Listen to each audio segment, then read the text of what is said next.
Hello and welcome again to another episode of How to Avoid Murder and Other Awkward Situations. I am your host Dave, and with me always is the lovely Laura. And tonight, we're going to discuss something gruesome and something horrible. We may laugh, we may make some jokes, we use gallows humor here. It's not for the faint of heart, you may be offended. And if you're a delicate boy that plays the drums in an alt-rock band from Chicago, you will be offended. And you probably should listen to something else, something that decent folks listen to. I wouldn't know, because I'm not listening to it. And so, without further ado, let's proceed.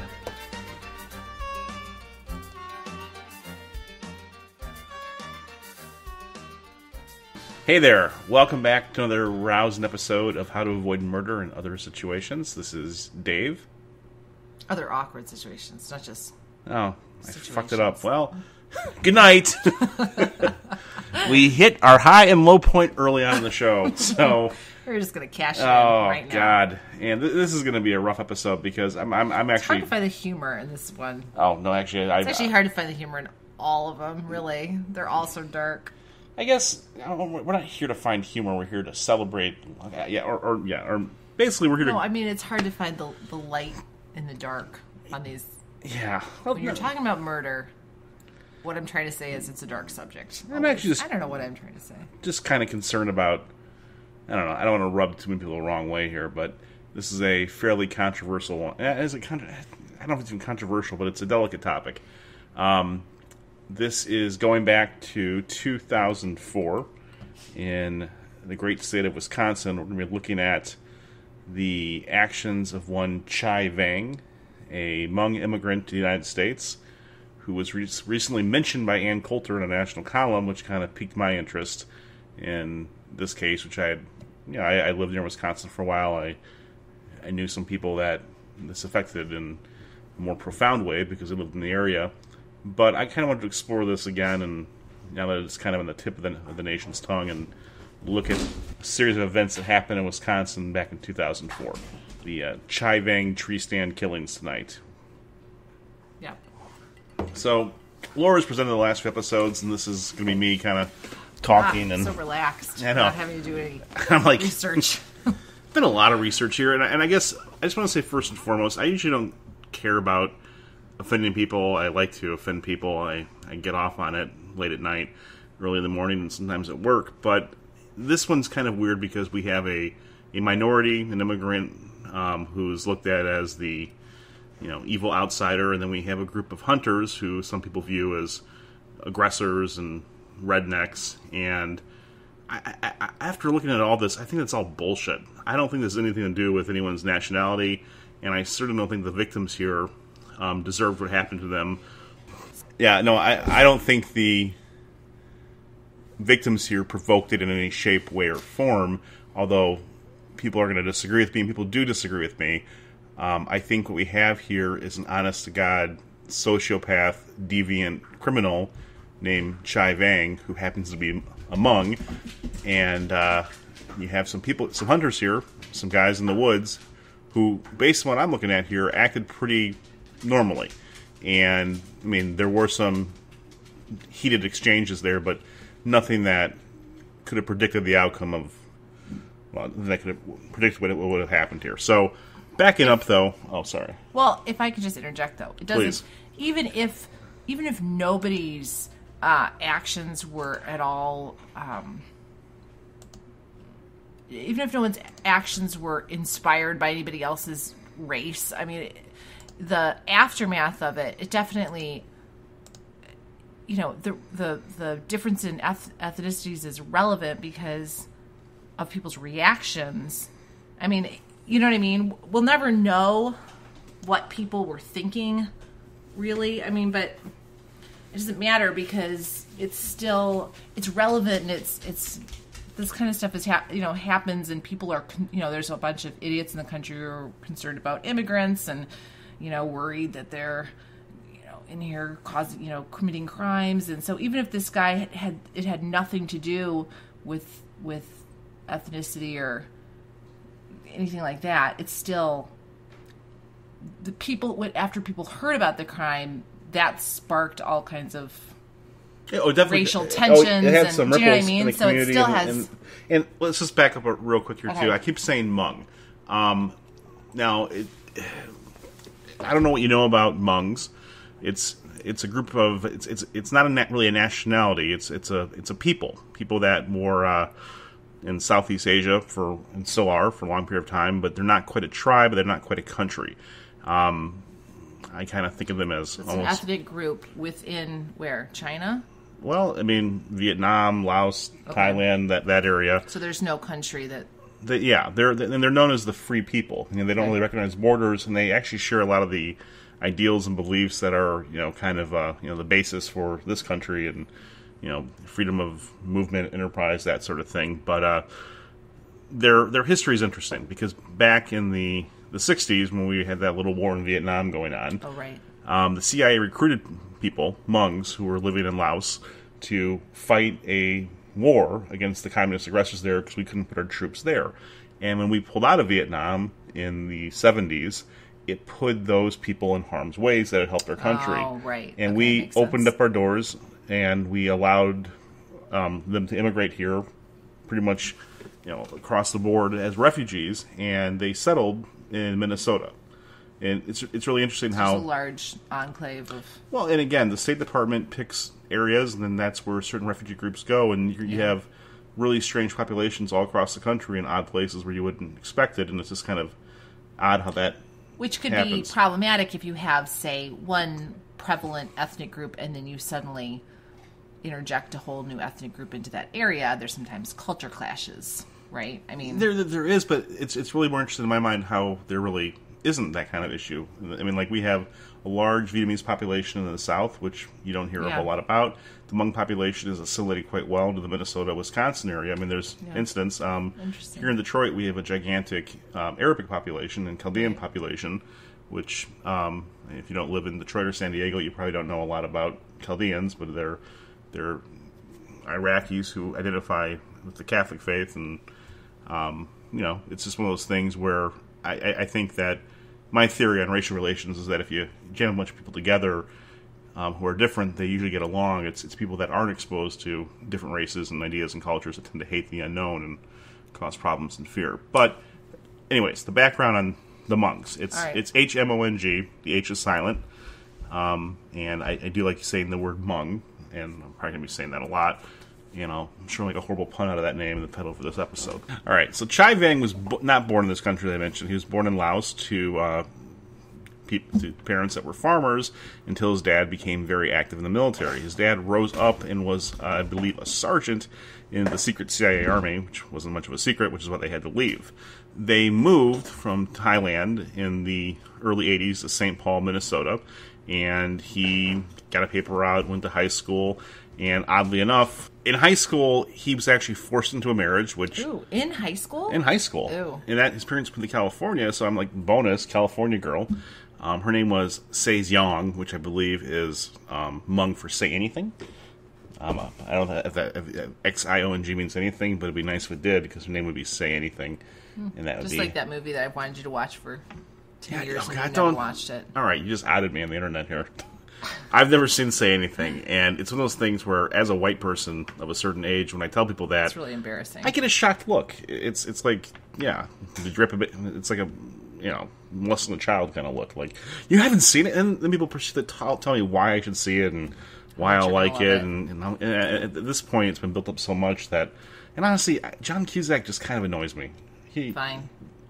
You won't appreciate it. Don't watch it. It's like Ferris Bueller's Day You Off. won't like it. You won't like it. I'll probably be on the dad's Nope, side. I don't want... Won't I? Yeah. No. Some punk kid wants to screw up my daughter's life. Don't watch it because you're not going to like it, and that's going to piss me off. See, maybe I will. I like Cameron Crowe. Don't watch it. Why am I not going to like it? Because it's been built up too much, and Well, I mean, John Cusack annoys you. It's kind of, it's like a... Well, John Cusack now annoys me. He didn't really know me back then. He kind of hit a point where... He's the John Cusack he was in every 80s movie. Is there a scene where he's in the rain outside someone's window? I mean, yes, that's the movie where he's that's outside. every John Cusack movie. In that movie, that's the movie. He stands outside. He holds a boombox. Well, over his I know head. the boombox, but is it raining? Because he's usually outside. I'm pretty sure it's raining in at least one scene where he's trying to. I mean, there's at least 3 movies I've seen that aren't saying anything where John Cusack's outside a window. In the rain?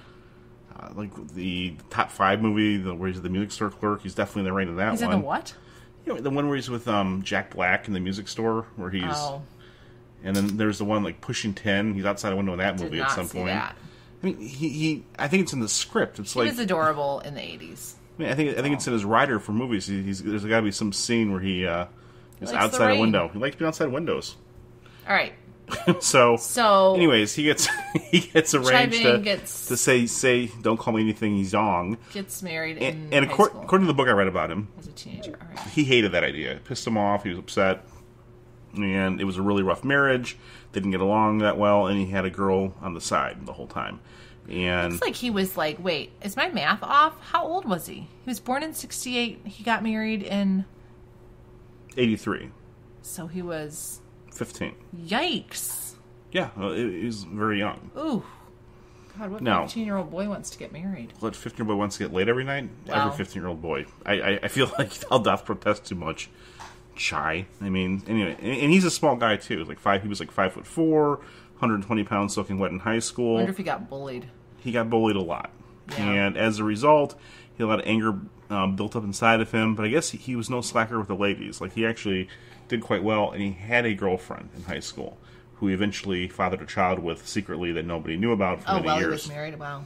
Actually, before he was married. Oh, yeah. That's why he didn't want to get married. Right. So he had that's sad. Yeah, 15-year-old me would have accepted any arranged marriage with all of my 15-year-old friends. Thank you, God. Girl literally fell in my lap. All right, let's get married. Let's go to church. We'll have fun. Oh boy. Oh, I would have been a good teenage husband. Oh, Jesus. Nightmare. It was like that Kimmy Schmidt episode. Yeah. Child grooms. Yeah. Hey, yeah, a little plug for Kimmy Schmidt. We were being, hilarious.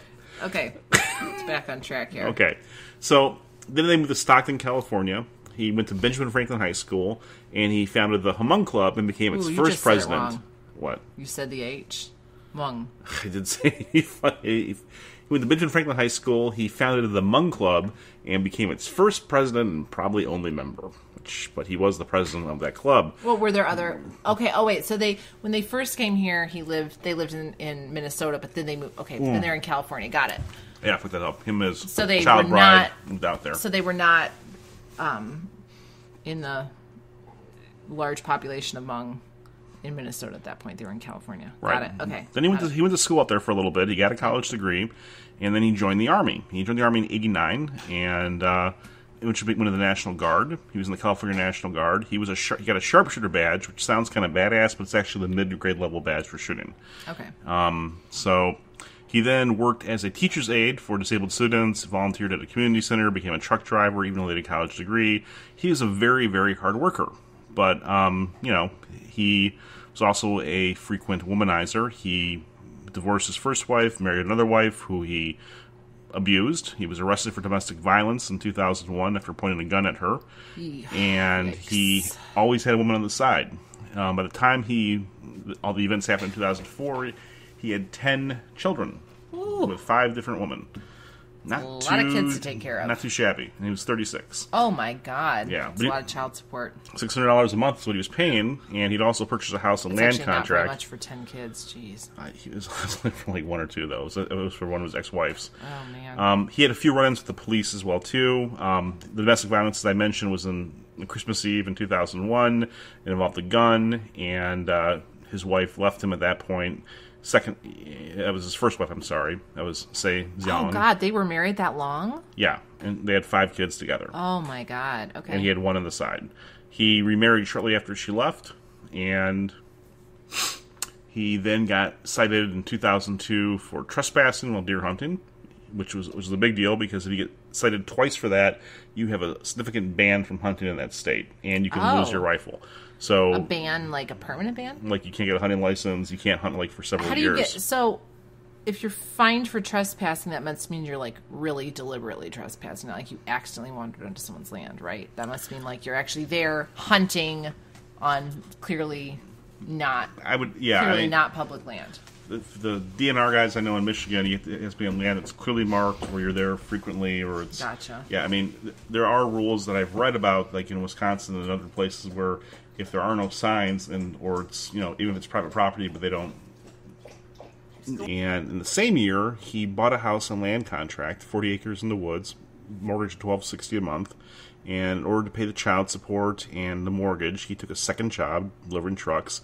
And both places where he worked, because he was driving trucks, didn't allow people to have more than one job because they didn't want you to drive trucks off the road. Right. So he had to keep that secret. So he's working 2 jobs, paying child support, supporting 9 kids at this point, and then he gets married again, and his new wife, Diu King, gave birth to their daughter in October of 2004. And so he's going broke, has secret debts, secret kids, working 2 jobs.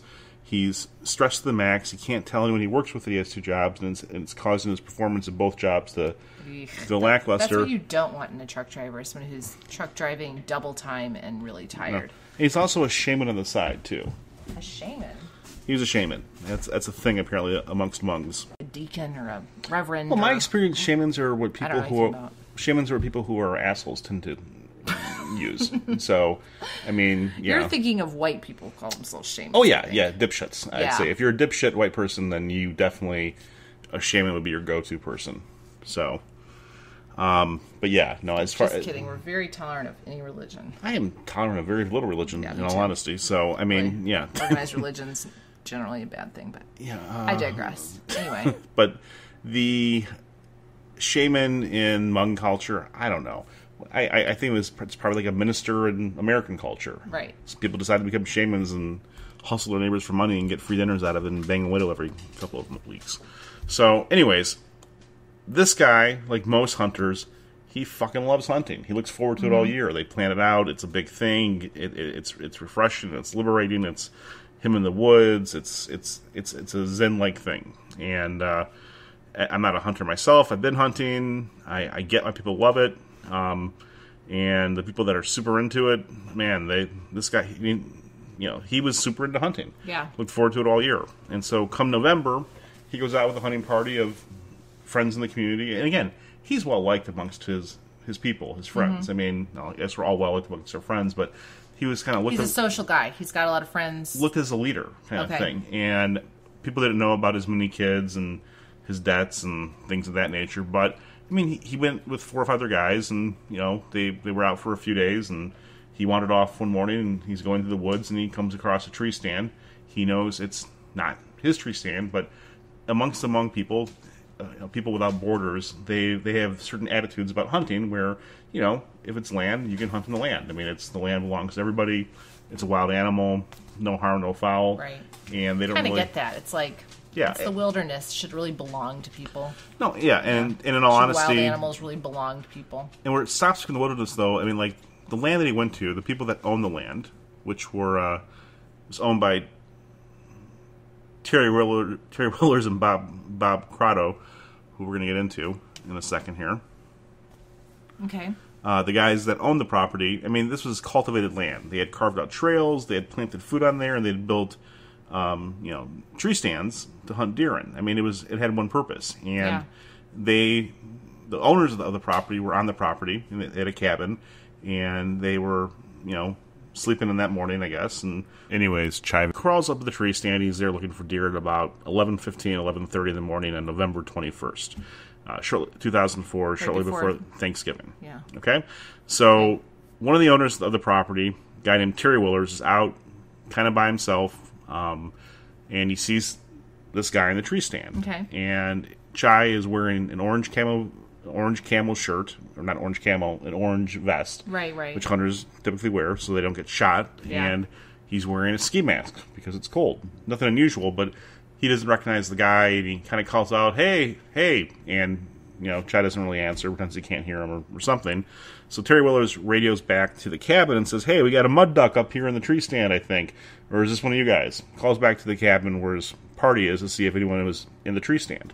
A mud duck? A mud duck, which is a point of contention here. Mud duck when you hear the phrase mud duck, I assumed it was a racist term. Sounds vaguely racist. Somehow it pops. I mean, it's a great word. I mean, if you're gonna use it as a, I mean, I feel it works as a racial slur on a lot of levels. Well, it sounds like a slur of some kind for sure. I mean, it's got definitely sounds like an insult. Great, yeah. I mean, it just kind of bounces off the tongue. But apparently, mud duck is a term for somebody from Minnesota, and this hunting property in Wisconsin was near the Minnesota border. It bordered about 400 acres of land that was public hunting that was in Minnesota. Really? That's all it means? That's what the internet says, yeah. I mean... Weird.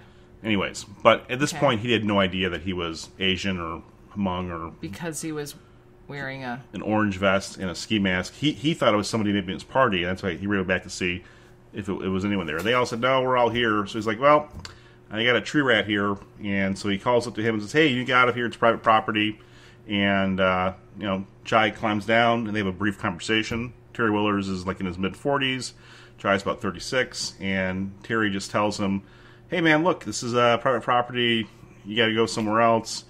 Are you lost? And Chai says, yeah, I'm a little lost. How do I get out of here? He's like, you just want to go east, and you get the property very quick that way. And so Chai starts heading east, but there's a lot of brush, so he turns and starts going south on the trail. And then at that point, they're using radios to go back and forth. Terry radios back to the cabin. Yeah, he's taking off right now. And the guy's back in the cabin. The property's owned by another person named Bob Grotto as well, too. Bob Grotto. Am I saying that right? Yeah. Okay. Can I just interject? I just looked up the phrase mud duck. Yeah. And interestingly enough, this doesn't sound like it's a racial slur that has anything to do with Hmong. Yeah. But this says that mud duck can be a racial slur that means a white female who only dates black men. Okay, I've then heard... there's another one. This is Urban Dictionary. Then there's another one that says mud duck means an ugly woman. I mean, so neither of those really apply to this guy. So kind of wish they did, though. That'd be a whole different connotation. It's weird. Oh, I want to back up here, though, too. Okay. I forgot to mention. He is armed at this point, Chai Vang, and Terry Willers has a rifle, too. And the rifle that, Chai had, he had a 7.62 millimeter semi-automatic rifle, a Russian design. Yikes. It's a fairly cheap one, holds about 10 bullets in the clip, and really it's not a preferred rifle because it's not powerful enough to kill a deer in a single shot in a lot of cases. So, I mean, but it was a cheap one. He lost his guns back in 2001 when he beat up his wife. The police took his guns. But he bought it legally, and that was the gun that he had for you gun fans out there. Terry Willers had a rifle as well, too, a very similar hunting rifle, a little bit more powerful, and both of them had them sort of slung over their shoulders at this point. They weren't just prone. walking through the woods. Right. And so when they're talking to each other, both of the men are armed, but it's not a hostile conversation. It's like they're pointing the guns at each other at this point. Right. Okay. So he kind of just says, you're on private property, you gotta leave. And yeah. And as Chai Vang says, okay. Okay, he asks for directions. And then instead of going east, he starts going south down the trail. Because which is still in the private property? Yeah, but he's still leaving the property. But he wasn't going, and so, let me make sure I've got that. So he starts heading south down the trail, and we'll post a map on our Facebook page or our website.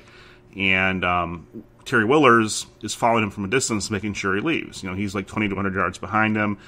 It's not a threatening thing. And I've talked to some friends who hunt in the area. I actually talked to a friend today about this who himself had a very similar situation where he was hunting and the guy came to him and said, hey man, you're on private property. And my friend said, oh, I am. I didn't see a sign. I guess I wandered off too far. I'll go back. And the guy said, okay, cool. And that was the whole conversation. Were both of them white? Oh, yeah. Oh, they were very white. Okay. So, here's where it gets kind of like Rambo First Blood. This is the part where people are saying, well, this is racism and self-defense, and this is where we have to be careful and listen carefully and all that kind of crap. So what happens next is Terry radios back to the cabin and says, yeah, he's taking off. I'm following him from a distance, just a tree rat, that sort of thing. And the other corner, Bob Grotto, says, I'm going to teach this guy a lesson. I'm going to come out there, and I'm going to... You know what? You never teach a lesson to someone who has a fucking rifle. And Bob Grotto did not bring a rifle with him. He's wearing a bright orange vest. What was he thinking? He hops in an 18... Okay, did they know at this point that this guy was not white? That's not clear. He was still wearing... I mean, I think at this point... Well, he had talked to the guy. Well, here's the thing. Right? To the first guy. One of the witnesses at the trial testified to what happened, and he never implicated that Terry Willers was hostile to this guy. Yeah. He never indicated he said anything derogatory about him being Asian. Right. And he did indicate that the other person was both those things. Right. So I don't think Terry Willers said anything. So Terry Willers is the guy that talked to him first, said, you're on private property, you have to leave. He said, okay, that was not at all hostile. There were no racial slurs at that point. But then... No, and Bob Crotto said, I'm going to teach this guy a lesson. And there's no absolute evidence there were any racial slurs by anyone. There is, they do say at one point that he did call him, I'm sick of you damn Asians. That phrase was put out there. But there's conflicting testimony eventually, right? Chai Vang says that they absolutely were saying racial slurs. Right.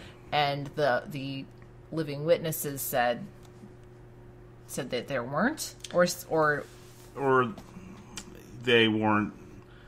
They didn't give the same description that he gave. But I mean, it was acknowledged he was Asian at different junctures. Chai Vang says they called him Gook and things like that. But I mean, the thing is, well, let me just tell what happened. Okay. So basically, Bob Crotto decides to go out there. All right, so Bob Crotto wants to teach him a lesson, and he's with a group of people, but. What Crotto wanted to deliver to him, this is based on what the survivors said, is a three-part message. First part, get off the property and stay off our tree stands. Second part, don't come back. Third part, tell your friends not to come here. We'll turn you to the sheriff for trespassing. He wanted to get all those things cleared. And Bob's there with his 20-year-old son, Joe, and he and Joe climbed into a UTV and decided to head down to where the action was. Their friend, Vinny Drew, turned to Lauren Hesselbeck and said, this ought to be interesting. Let's go see what's going on. And they hopped aboard the ATV too. So you have four guys. Yeah. So that's... Now let me back up. Okay. Four rather big guys hopping onto an ATV. So just picture that scenario, all wearing orange vests. None of them armed. And they drive down to investigate what's happening with the idea they're going to confront this guy and tell him something. Which is pretty unnecessary but at that point. Pretty machismo, it's unnecessary machismo, but from my bullshit. hyper-aggressive brain, though, the reason I don't think this is like a racially motivated thing or necessarily a hate crime at this point, they didn't... If I'm going to go intimidate somebody and I have a rifle, I'm going to fucking bring it, especially in the woods. Especially if I know this guy's armed, which they knew he was armed. They knew he was hunting. Unless they wanted to go intimidate a small-framed Asian man who they thought would never do anything to them. At this point, they had no idea he was Asian. I believe the ski mask was still on. I thought that other guy radioed back something, though. I thought you said... It's unknown if he did or didn't. I mean, but really, his race isn't that big of a deal at this point. I mean, I'm just saying... Okay, I'll give you the benefit of the doubt. But you get four fairly large guys going down on an ATV. Which is really... That's not necessary to have four guys to deliver a message to stay off your property. That's a pissing contest. I'm a fast forward here. Bob was murdered. Bob Crotto was murdered, and he was murdered horribly. And I don't want to speak ill of him, but the impression I got from the testimony in the trial, and from the survivors, and from the murderers, that he was very aggressive with him. He was a loudmouth, and he announced he wanted to go down there to intimidate him. And he was probably kind of trying to humiliate him a little bit. He brought his son with him, his 20-year-old son, and the two friends, they wanted to go watch this. Now, I can't think of many scenarios where men wouldn't want to go watch that happen, though. If a guy says, I'm going to go make an example of this guy, but none of them brought guns. They didn't go down. Men are so stupid. There was no physical violence, and it's important, they're all wearing their bright orange jackets. And they go down there to talk to an armed man without a gun. So, I mean, that's... They're misguidedly macho. They think we're four big strapping guys. No one's going to mess with us. In retrospect, they were... I mean... And, by the way, they had problems, people trespassing the property tragic, before. But that's so But let me just... Yeah. Again, remember I said about... They had no idea. It's nuts. Okay, go on. Hunters love hunting. Right. It's not like a passive thing like playing a video game. They look forward to it. They only have a limited time to do it all year. You're right. They don't want someone to come in and fuck it up. And again, this is private property. It's not like they're just taking a shit in the woods. They set this property up. They planted food in the right places. They had trails. They had stands. So if a guy goes on there and starts firing shots off, it can ruin their whole hunt, their whole day. And they get one shot a year doing this. Right. So he could have scared the deer off, and then they would have been screwed. I could see. So they're pissed. Perhaps it's happened in the past that people have gotten up in their tree stands. It's a hunting party. Perhaps they've had a few drinks. Yeah, and it's kind of like me and people... They're being macho. They're not thinking that clearly. They're not taking their guns, so at least they're not going to threaten this person with violence. That's at least my not, point. At least not homicidal violence. And again, I think it goes. I think it goes into the self-defense theory. And again, he argued at one point, and people that support him, and he has. If you Google his name, oh my God, you're talking about Chai Vang? Yeah, people still think that this is a self-defense thing. When people come down to talk to you that clearly could have brought guns, they don't bring guns. I mean, they didn't come down there to hurt him. That's my point. They came down there. Well, they could have come down there to hurt him, but they didn't come down there to shoot him. I'm just playing devil's advocate. I mean, yeah, that's my. Yeah, they didn't come down there to shoot them. So, anyways, so Denny Drew and Lauren Hasselbeck hop on to the ATV with. Can I just make one question? Yeah. Lauren is a man. He's a man. Lauren Hasselbeck is a man. Gotcha. And a survivor. So Bob and Joey Croto are in the front, Denny and Lauren in the back. Another guy named Mark Roy wants to join them, except he can't fit in the ATV. It's too full, so he brings down a second ATV trailing behind them. So you have 2 ATVs full of 5 hunters in orange shirts who are all significantly bigger than... And they're chasing him down in an ATV as he's leaving the property. As he's Correct? leaving. They pull up in front of him. Unnecessary. They block his exit. Ooh, and that's aggressive. Then what happens next is pretty much Bob yells at him very aggressively. And that's not disputed. No. Here's what he says. Were you at my son's tree stand? Screaming at him, red in the face, like 5 feet away from him, blocking his exit from the property. Blocking it. It's like I had it. Okay, but Go ahead. So Vang responds, "Yes, I'm sorry. I didn't know that was your stand." And he said he was frightened at this point. Croto, after hearing that, then says, "What the fuck were you doing at my son's tree stand?" And I think again, internet, don't hate me too much, but what I think happened here is when he saw the size of this person, he had his 4 brothers behind him. Oh yeah, he was showing off. Oh, I think he felt like I'm not afraid of this guy. He felt emboldened. I mean, because this guy's 5'4". He was showing remorse.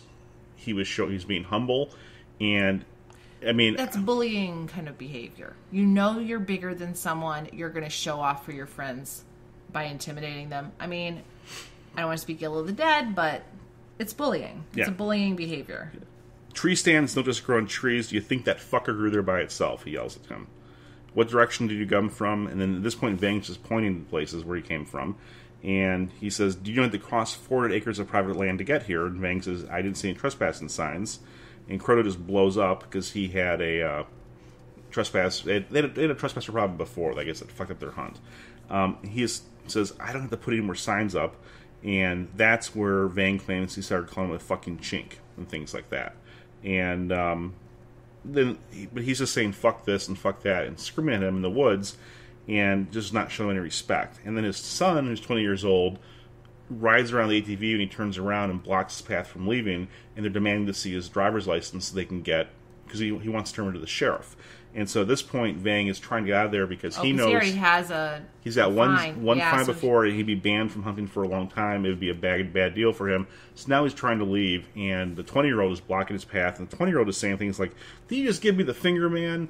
And he's feeling embarrassed, humiliated by his own admission. And I can only imagine you have a father and son, and there are 3 friends behind them watching this happen. And the 3 friends were like chuckling at this point, or just sitting there looking menacing. I'm sure. Right. I mean. And again, I just whether or not this is self-defense, these guys were intentionally intimidating this guy unnecessarily. Well, correct? I mean, we can. That's what you're saying. I'm saying what I'm describing here is not disputed. What happened? The words are disputed, but the actions that happened are not disputed. Nobody disputes it. Okay. So that's and then what he did say. This is according to one of the survivors that was not Chai Vang. He said, "I'm sick of you Hmong assholes coming on my land. If you get caught out here again, I'll kick your Asian ass and give me your name." Oh, so that was one of the white guys said that the other guy said that. Yeah, that was the extent of it being a racial thing that was admitted by the survivor. So, I mean, he never... So even the survivors admit that there was a racial tone to at least some of the comments. Yeah, Bob Crotto came down there basically hothead, and my impression is he got emboldened. He started his chest a little bit, and he didn't. I mean, and so this happened for a while, and then in Wisconsin, you have to wear your hunter tags on the back of your shirt. Okay. They're like almost like a license plate that you can see. He's refusing to give the number, and then he says, "Wait a second." He sees the tag and he flips it down. So he reaches out and touches him, and he flips the tag down in the back of his jacket. Wait, which one does the dad or the son? I believe Bob did, the dad. Oh, and yeah, and then he says, "Hey, somebody write this down." And they, at this point, Vang knew he was caught. So they stopped blocking his path. They wrote the number down on dust on an ATV hood. On the dust on the car. They wrote his number down, and they said at that point, get out of here. They didn't try and stop him from leaving. So Vang walks down about 20 yards, and his face is red. He's embarrassed. He's angry. He knows they're going to turn him into the sheriff, and he just stops walking. He looks back at them, and they're out there just kind of watching him leave, and then they're talking amongst themselves. He's going off in the woods. He takes the scope off his gun. Terry Willers sees him do this and says, "Don't you shoot at me, you son of a bitch." And he picks up his rifle and he shoots at Terry Willers. And Terry Willers was the first guy who non-threateningly told him to leave. Right, correct? and Okay. and hadn't talked to him since then, but he was still out there. But Terry Willers was the only person with a gun. Okay? So, okay. and all right. So he shoots the guy with the gun. He's 20 or 30 yards. So At least that he was shoot him. He pretty misses. calculated. Terry Willers dives down. Oh. Okay. Chai Vang then steadies himself. Oh, by the way, when you take the scope off a gun, a scope is good for target shooting. It's good for shooting a deer. It's not good if you're in combat and you've got multiple targets. So when he took that scope off, he was committing to shooting quite a few people, and his back was turned to them. They weren't stopping him from leaving. Nobody was. He just so two intentional things. So he's not completely irrational snapping here. He had two intentional actions: taking the scope off and shooting the person that had a trained weapon sharpshooter first. And but also he shot the person who had a weapon first, even though that was the guy that had been messing with him.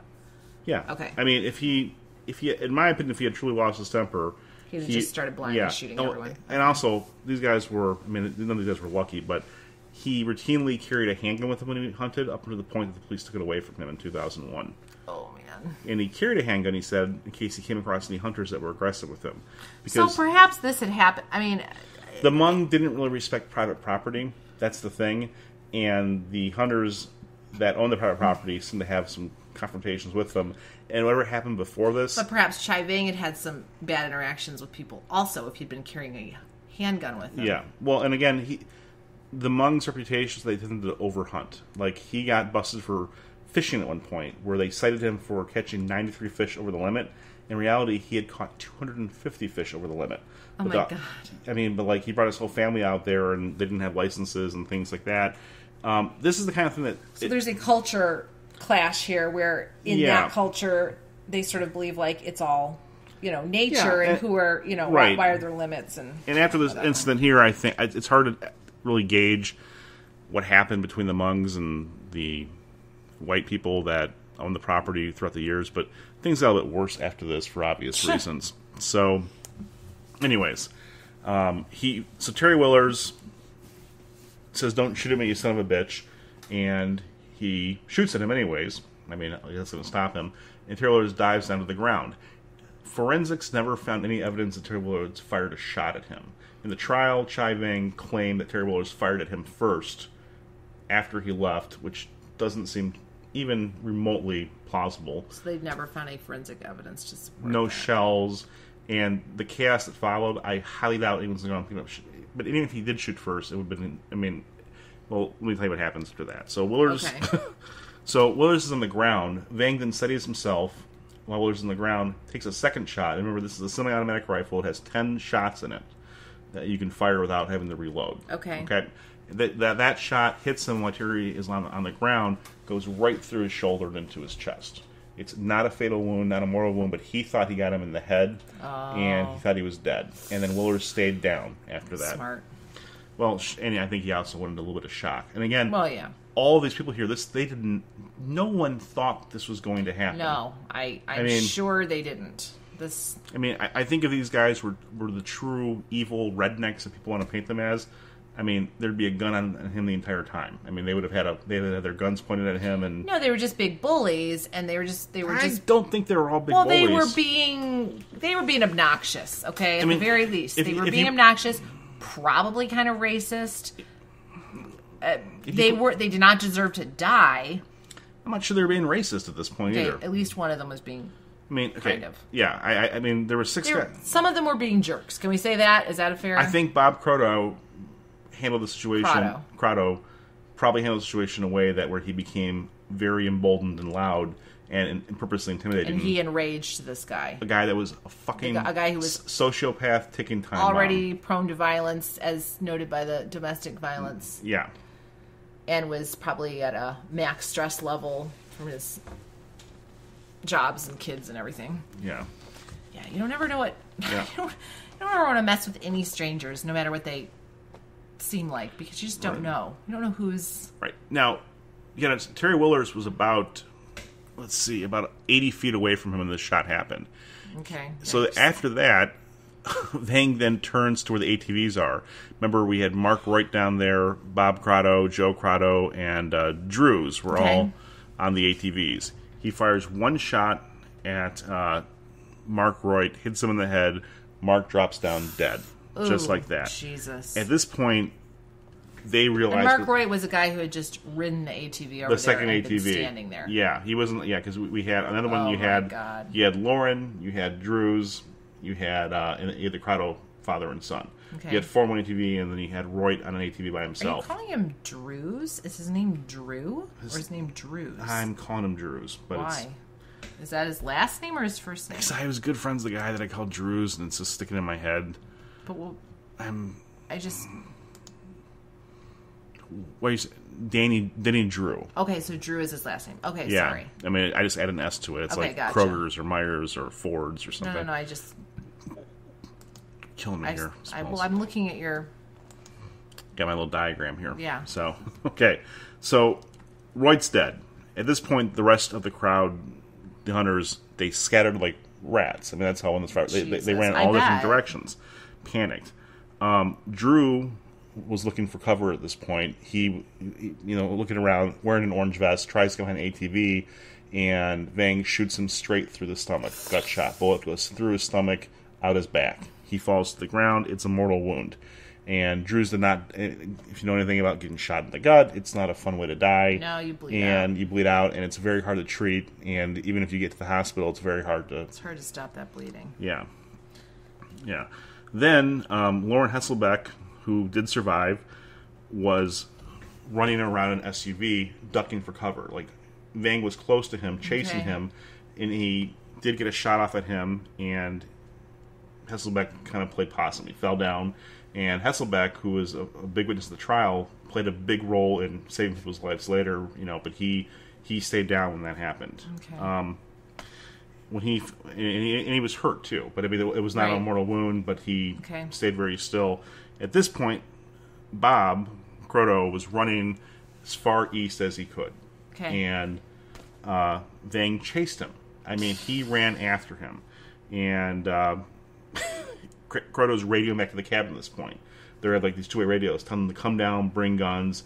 And people are in the cabin eating breakfast, and they think he's joking. They can't hear him; it's garbled. Oh, and he's running for his life. His friends are dead. He's unarmed, and he's wearing orange. He's trying to hide in the bushes. Oh God! So Vang's just walking behind him slowly, aiming at him as he runs. Oh my God! And he shot him and killed him instantly.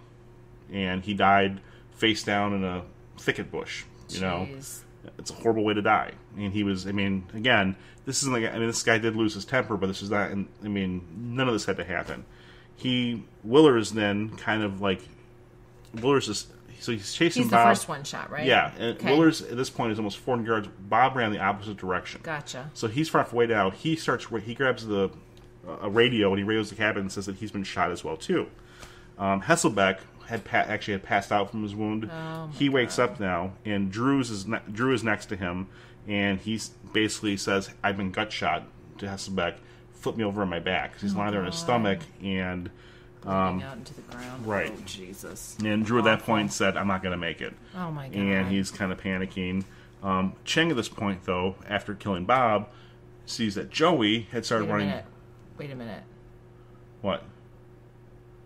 Vang. Chai Vang. Chai Vang had You killed. just combined his two names and called him Chang. Sorry. I need more whiskey.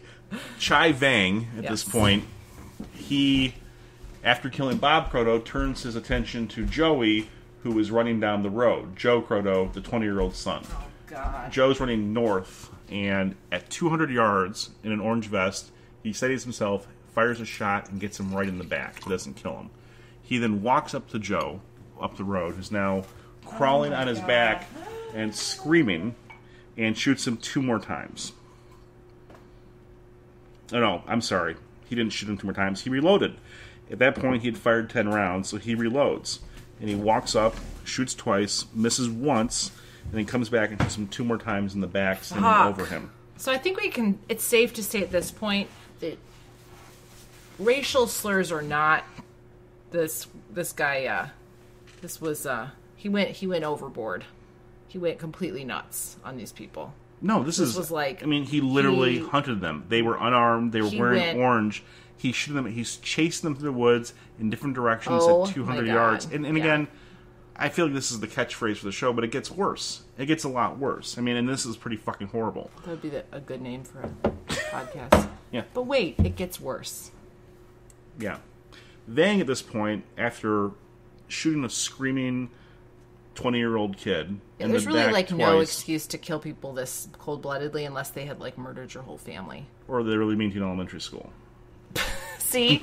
You know what? Probably there were some guys that were like this, that were mean to him in high school, and maybe he just snapped. Yeah. Maybe he felt like none of these people were... I mean, no, really... I'm just kidding. There's no excuse for murdering people in cold blood. No excuse for murdering people. At the trial, by the way, he acknowledged that Joey and Bob and the guy Roy, who really didn't do anything, he said they all deserved to die. He said they deserved what happened to them. Yikes. The rest, those he fucking bold to say at your own murder trial. Yeah, he said they deserved it. They deserved to die. Yikes. And, I mean...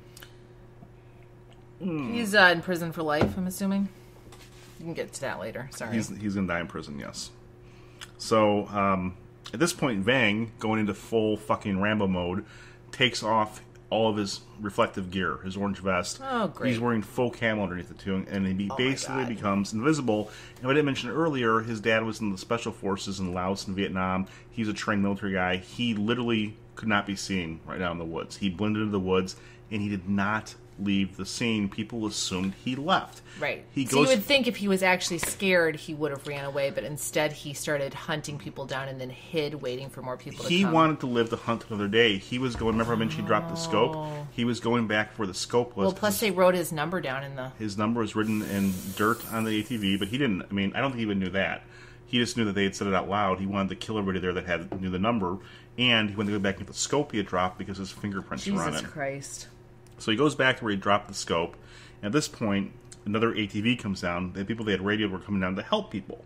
Oh my God. And the first people that came down, I believe it was Willer's son and a few other people. And they pick up Willer's, and Willer says, "Look, radio back. Get my daughter's a nurse.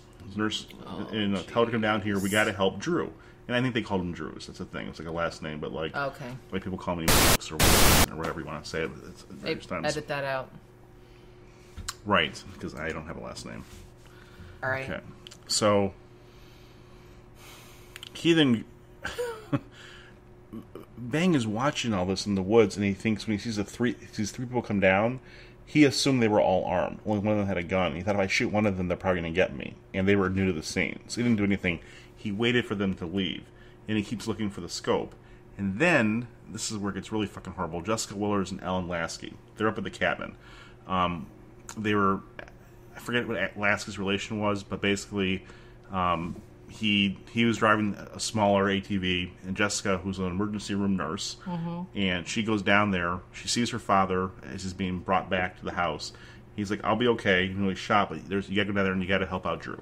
So they go down there. They think that Chai Vang has run off at this point. They assumed he ran off at that point. Right. I mean, so they go down there. So Alan and Jessica are looking for Drew, and they go around a corner. Vang sees them go and sees there's only 2 of them on the ATV, fires a shot that goes into Jessica's hip, out her stomach, and through Alan's spine.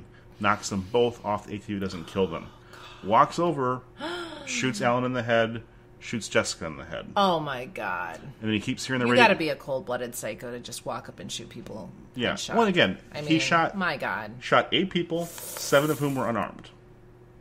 The last 2, who came down to give medical aid to people he had shot prior to that. Oh my god! And these 2 weren't witnesses to anything. Jesus. Upon doing this, he abandoned the scene because there was too much chatter on the radio and people coming. And he made it for about 3 to 4 hours in the woods before he was picked up by the DNR out there. Christ. And he was He taken. hid in the woods after that? Oh my. No, he was walking in the woods. I mean, people didn't have but they had his hunting number. They knew who he was. But like, if they hadn't written that number down, though, he may have gotten away with the whole thing. Because what happened is that the people that they wrote the number in the dust on the ATV, and that's how they. Wow. My because, God. Because really, there wasn't a great physical description of him otherwise. Right. He was a Hmong hunter who could have been, Right. So you take all that, and again, you have one guy who was kind of a loudmouth to him, and you have, and again, there's a lot of assholes out there, people. You should not murder them for just being assholes. And really, the worst thing that could have happened to him here is that they could have turned him into the sheriff and got him for trespassing. And he would have been banned from hunting for a while. And he was already hunting illegally anyways, too, so the way I see it, how bad is that? Yeah, he probably would have just kept sneaking out and hunting. But, oh my god. But wait, what's the punishment for hunting if your license has been taken away? It's probably bad, right? You can go to jail at some point. But, he's not going to die in prison. So this is a guy who probably sounds like he had violent tendencies already. Yeah, domestic violence. Stressed out. Extremely. He's probably been, the butt of some bullying or racism or whatever, possibly by people with similar profiles to these guys.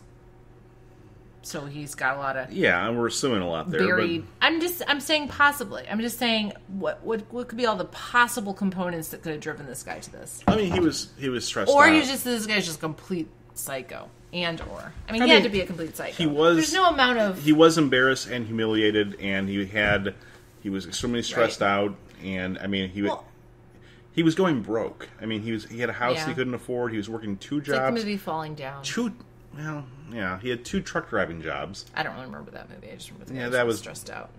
That guy was like an unemployed engineer, though. It was like the whole white inks thing in the 90s. No, never mind. There's no amount of bullying that would cause a well-adjusted person to snap and go on a murderous rampage. I think you got to have some underlying tendency to violence and. Well, it's that's brutal, man. And what was the time frame for this? Like, this had to have been over 20 minutes, or how long did this whole thing take? It couldn't have been 10 to 15. Yeah. So it wasn't like he just lost it and sprayed bullets out into the crowd and. That would have been horrible too. No, but have you ever shot a rifle before? Systematic. He was aiming. He was chasing people. He was. He shot people from 80 yards, 100 yards, and 200 yards away. Those are. He's a good shot, but this isn't the guy that's like. The classic gun scenario where somebody gets mad and pulls out a handgun and shoots you because you're angry they're carrying a gun. Right, crime of passion. This was not a crime of passion. No, this guy took the sight off. Shot the guy with a weapon first, then hid in the woods and picked off other people. No, his plan. Yeah, it's not really a crime of passion. He was planning on killing the 6 people that were down there originally. So what was the trial like? So I'm assuming that the defense tried to paint a picture that he had been backed into a corner and threatened by these guys, correct? Yeah, the trial was really a testament to civility in our country. The fact that it turned into a luncheon party or something like that, because the courtroom was just packed with the survivors' families, and they had to sit there. And again, almost all the facts I put out there are not disputed. What he argued was that this was all in self-defense, that he was basically triggered once and he felt like his life was in danger and he had to kill everybody to get out of there. He claimed that Terry Willers tried to shoot him first, and then he had to kill everybody else because it was self-defense. And then he just flat out, the prosecutor, her name's Peg, I call her Peggy, I forget her name, but she was going through, I believe, chemotherapy at the time, and she was completely bald, shaved head, middle-aged lady, and I just loved the way she did this trial. When he took the stand, she gets up there, shows him the 6 murder victims, and asks each one, did he deserve to die? And he says no to the first 2. Then she says, did Bob Crowder deserve to die? He's paused and says, yes. Did Joey Crowder? Yes. And at this point, vengeance. And again, even if he was acting in self-defense, He killed the rescue party. I was going to say that kind of kills his... Did you say, like, his defense was partly that, like you said, he was triggered, like, as if, like, they made him snap? Like, they called him so many... Because didn't you say they called him a bunch of racial slurs and stuff, and he just snapped?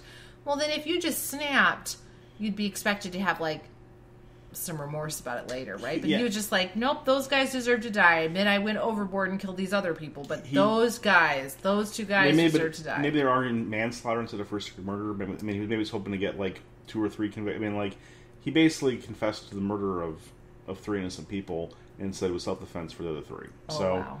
So what was the charge and what was the... There's no death penalty in Wisconsin. It was charged with first-degree murder. Yeah, and he was first degree. Yeah, he was convicted of 6. He got 6 life sentences. He's not. He's no possibility of parole. And again, I don't know. It's like. So did the Hmong community come out mostly in support of him? No, the Hmong. Did they distance themselves from him? To this day, if you search online, you can find there's a rap video called "Bang Bang Bang" like Chai Vang. That's a tribute to him. Of course, there is. There's a page saying what a hero he is for fighting racism.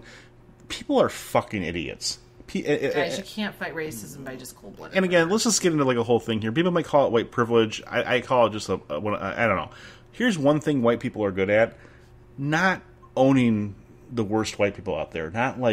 Not defending them because they're white or feeling like we don't feel like. Don't come out in defense of people who share your race or ethnicity if those people are cold-blooded psychopaths. And at no point does a white person feel bad that Ted Bundy and Jeffrey Dahmer are white. They feel that reflects on them.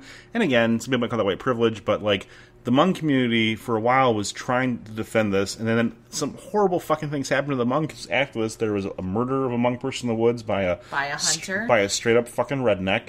And which was inspired because of so racial tensions grew after this in this area. Absolutely. Between the white and Hmong and frankly, how could they fucking not grow? Seriously. After this. That's why I was saying earlier is even if nothing about these murders were racially motivated, which is a joke, but let's pretend that they weren't, but it still spawned a whole bunch of racial tension in this area, right? Yeah, absolutely. What a nightmare. So somebody was actually murdered after this by a white hunter? Yeah, and again... For trespassing? Yeah, both of them had wounds. I mean, he was trespassing on land. He was found on land he shouldn't have been on. And, I mean, so, again...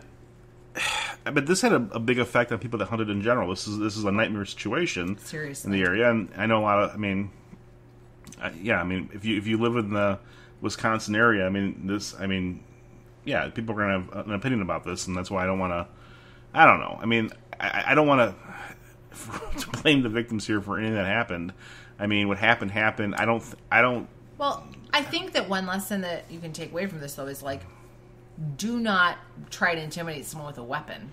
Right. Well, no, that was a mistake. But back to the Hmongs, though. I mean, no, not all of them defended this. I remember I watched one documentary where a Hmong person was saying, he's like, great, I'm Hmong, and now most people know what that is, and the first introduction they had to what Hmongs are is this horrible murderer. This big national news story, I think it's like that in a lot of cultures. I mean, again, as a white person, white privilege, whatever you want to call it, I'm not a minority. I don't really worry what people think about me or how it reflects on my race or things like that. I'm sure that's nice for me, but I mean, I don't know, I've never heard of the Hmong people until I looked at this case. Yeah. I'm not from Minnesota or Wisconsin, and, it doesn't really ring a bell with me. So, and again, but they're a very well-assimilated cultural group in the area, and like anything else, you can have people out there that are full of hate and prejudice, and... What was the year that this 2004. 2004. And I firmly, in my heart of hearts, I just don't think this is... I mean... The fact that he murdered these people had nothing to do with his ethnicity. This guy was just a fucking sociopath. He was a straight-up murderer, and, he had 10 kids. He had volatile relationships his whole life. He was very good at establishing good relationships with people, but he wasn't good at maintaining them. He has a lot of the classic signs of an antisocial or psychopath personality. For sure. He doesn't strike me as that dissimilar from Ted Bundy in some aspects, in the way that he was charming. He was charming to people at a certain point.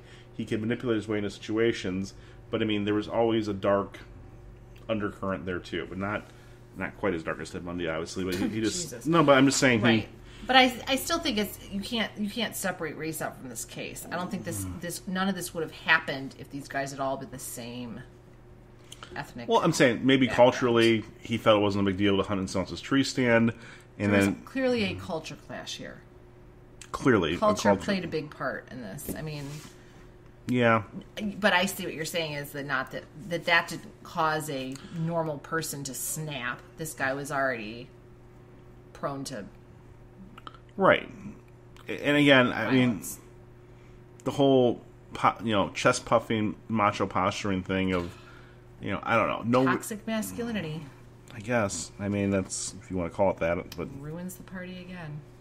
again, there wouldn't be a fucking party without men, baby. One of the gals on My Favorite Murder said that. Seriously, though, you don't hear about, women don't hunt nearly as much as men. Although there are a lot of women hunters out there. But you don't hear about as many women mass murdering people. I'm just saying. The No. machismo. And I blame every culture for being overly macho. There's not a culture of humans out there that doesn't have a problem with being too macho. So, how would you have avoided this? Estrogen pills? Well, don't antagonize someone with a gun, first of all, I guess and that's don't probably a good- trespass. There you go. Those are some pretty simple lessons. Know your boundaries, I guess, yeah. I mean, it's a fucking nightmare. Yikes. I just want to point out, though, I know this is towards the end of the show, but when people read about this in the little blurbs, Wikipedia or Ann Coulter, they get the impression this was like an immigrant who did something hateful, or some hunters that were, like, racist, but, like, the level of psychotic behavior here. Yeah, this has nothing to do with this guy. I mean, being an immigrant. you got to look at this map. I'll put it on the Facebook There are page. so many psychotic, homegrown people in America that No, the but whole idea that immigrants are like, wasn't there just some law that? What was the thing that like some woman was murdered by a guy who happened to be an immigrant, and they passed a law? What was that thing? You know what I'm talking about? Kate's Law or something. It just happened. Do you know what I'm talking about? Well, it's a hate crime law. They're stupid. I mean, it's one of those laws where it adds on an extra sentencing enhancement if you do something horrible, then you'll get life in prison plus 10 years in purgatory. I mean, I don't know. Kate's Law. It's like it was. Then I'm not thinking of the right one. No, you are. It's a guy in San Francisco who was he shot and killed a 35-year-old woman who was there with her dad having a nice seafood dinner, and he was just shooting a gun randomly, not even at her, and she died.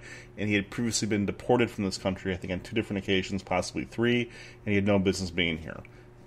So it's a law to basically But punish a lot of people. racist Republicans are using that case as a reason to say, like, well, if we didn't have illegal immigrants, then this lovely young woman would still be alive. It's kind of a bullshit. It's kind of not a bullshit thing because, All right, well. oh, come on. All right, That- well, we won't get into all that. The whole idea of there being a sanctuary city that does not check people with these kind of... I mean, this guy is a fucking criminal. Their point is that if you're an illegal immigrant here and you've been committed of multiple crimes, there should be a sentence enhancement. I guess I'm not that against that. I'm just... I don't know. I mean, I feel like maybe you should just throw people in prison if they've had 7 felony convictions. Instead of just continuing to deport them over and over. Put people in prison. What's the thing? It's not a crime. I don't know. You're throwing Kate's Law at me. I don't know what the fucking law is. But I mean, basically... I don't either. Yeah, I mean, if someone gets deported here and keeps coming back in and they keep committing crimes in here, obviously deporting them isn't going to do anything if the city that they're coming back to doesn't care if they're there illegally. So they're basically saying, okay, if you're an illegal alien and you've been kicked out of here multiple times, you keep coming back, we're going to add 10 years to your sentence for if you break into a car and say in 2 years you're getting 12. I guess I don't know if that bothers me or not. I really don't commit crimes. Don't break into cars. Don't shoot cute women who are having a seafood dinner with their dad. Oh. These are all things you should avoid doing. Don't murder people, even if you might want to. Even if people are assholes, don't murder them. And again, it might feel like you're vengefully satisfying for a split second, but it's a terrible thing to do. If you get caught, yeah. Don't murder people. Don't get caught murdering people. Do not murder anyone. Murder people if they deserve to die, No, but like don't get caught doing it. Dexter. Yeah, no, Dexter. I mean, but let's just you're stepping on my toes here. My point. My point of the whole thing here. No, you're not. My point is that the people that are making this about like oh, this is a racist thing. This is a fucking psychopath. I don't care if they did call him a racial slur. Nothing they did warranted this outcome here. I mean, look, the bodies are 800 yards apart in some cases, 800 feet apart. Yeah, he was cold-blooded. He did. This is beyond cold-blooded. He killed a woman on an ATV who was going to give first aid to people. Right. These people were all related. They were family. I mean, it's terrible. As much as it might suck to have a mean man say mean things to you, it's not a death sentence for 6 people. And it's not a legal defense. No. For murdering 6 people either. No, and again, it's not going to hold up in court. And again, these hunters. It's hard to say that. It's hard also to make an argument that you're doing it in self-defense if none of those people are armed. And again, and you're armed. About racism, this guy survived. I mean, he shoots 8 people in the woods. He comes in alive. You know, I mean I mean, none of these people brought. I mean, like. Yeah, that's kind of amazing. Yeah, it's pretty good natured, to be honest. And at the trial, Jesus. I mean, like. Well, it must have just been so fucking chaotic that. Well, and they put him. They moved him out of prison into Iowa, though. They took him out of state because they didn't feel he was safe in Wisconsin. Oh my god, I bet and not. No, he shouldn't be safe. This is the kind of thing where, you know, people probably deserve a little bit of vengeance here, but like, I don't know. I don't want to hear how he was like provoked into this or did this. I mean, some people snap, but if snapping means that you're going to start hunting people like animals in the woods, snap from a position of normalcy. I mean, yes, terrible things happen and people kind of lose their shit, but you can't snap and go on a murder spree from being like having like a typical psyche and then just snapping in a split second. You got to be building up to that for a while. You have to be cold-blooded. I mean, to stand over somebody that you just shot in the back and then shoot them in the head. Kill a father and a son. I mean, he and those were the ones. He doesn't feel bad about those. Those were the 2 he said deserved to die. Correct? Yeah. And their buddy Mark, who, as far as I can tell, didn't really do anything. So. Maybe he was laughing or something. I'm sure it was. He had kind of a Yeesh, that's brutal. 6 people. Oh my god. Yep. So that's that episode. Whew. Yeah. And can I tell you? Can we have a palate cleansing happy story? Sure. So, did you hear about the news story today about the people who got sucked out in the riptide? This is a happy story? Yes. So some people were swimming and they got sucked out into a riptide, and then I think other people were swimming out to try to help them in, and they got sucked out into the riptide. So there were like several people that were like out and they were stuck. They couldn't get back in. And so this woman who is, I don't know, I didn't really read the story that carefully, okay, but I know the basics. She got the people on the beach to form a human chain of like a lot of people, like a long human chain. Like, can you picture it from the shore out into the water with each person holding on to the next so that they wouldn't get sucked down into the riptide. Okay. And then they passed each person who was stuck out there, passed them in down the human chain back to shore. They did it with each person, got them all back to shore. Nobody drowned. Oh, that's kind of nice. That restores your faith in humanity just a tiny bit, doesn't it? Yeah, I mean, hopefully it leads to like an orgy later too. I mean, this is a good segue into group sex. Well, I hope they all exchange Christmas cards every year. I hope they just like fuck holiday cards. Yeah, I mean, there should be like a big ball of human flesh, just kind of, you know, we did the riptide thing. Now it's orgy at Donna's house. I think some of them are kids though. So, well, were they Greek? Yeah. Yeah. Okay, well, happy we're in that moment, and I think this is first of our first July episode. We'll have another one, maybe 2, this month, and I won't be doing them. Laura will, so I better get on that. Yeah, maybe we'll have a special guest later this week. You never know. Oh. Yeah, so we'll see if that happens. And boy, this is going to be a heavily edited episode, so. Stay safe out there. Insanity out of it. Yeah, don't walk among the Hmongs if you're hunting. And have a good night. Good night. Stay safe. And we're back. Okay, so I'm just going to, little afterthought here. What were you just saying? Like, would this happen if it was white or a white guy? I was saying, if he had been, yeah. Okay, so let me tell you a little funny story about me. It's all about me. No, It is. when I played football, I often got yelled at by my coaches because I would not listen, and I'd be sitting there imagining things like them being eaten by dinosaurs or various things I did to them. But I had this look on my face when they'd yell at me. And one of my, I know that look. You know that look, yeah. Do you know that look? Yeah. And one of the coaches called me, "Don't give me that private pile face." And then they started calling me private pile, and I didn't know what they're talking about. Then I watched Full Metal Jacket. I think a year later. This is like my freshman year or sophomore year, and then I'm like, "Oh, This look. yeah, it's that look." Yeah, no, do it. oh, Sarah has that look too. Do yeah. it. No, you're over. It's when I say to me, "Don't do that look where you're so disgusted with me." No. Okay. Dave, sorry, I have to go watch the dog outside, make sure that a raccoon doesn't get him. Now do the look. Yes, that's it. Oh, creepy. Do it. No, it's just pile. no. I'm sorry. No, I don't want to scare you. No, that's the look. When I'm doing that look, what I'm thinking to myself is like I'm picturing someone's head exploded. Like I'm picturing somebody dying in front of me, and I'm trying to will it to happen. Not you. I love you, but like I remember staring at some of these coaches, thinking to myself, it'd be so great if I could just murder you. You're yelling at me. I don't like it. I wish I could take my hand and just tear out your throat and then put it into your mouth and then make you eat it, and that would make me happy.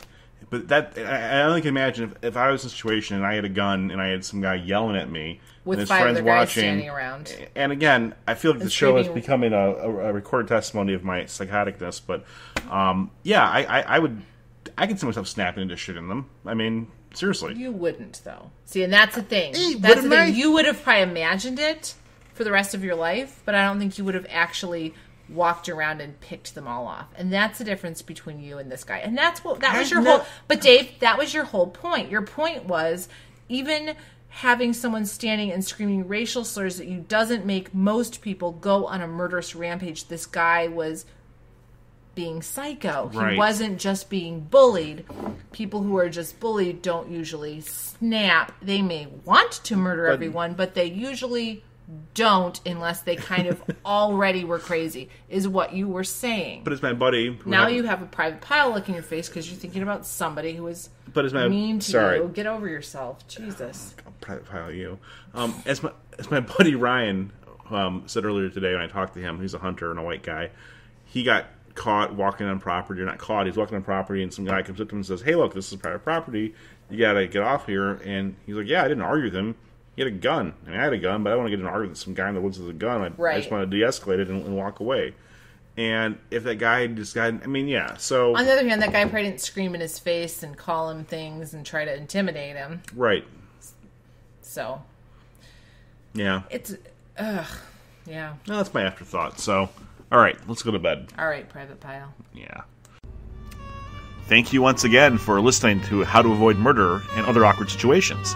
If you're listening to this, that means you haven't been murdered, and we've done our job. Make sure you check us out on Facebook at How to Avoid Murder, or online on the World Wide Web at avoidmurder.com. And until next time, stay safe.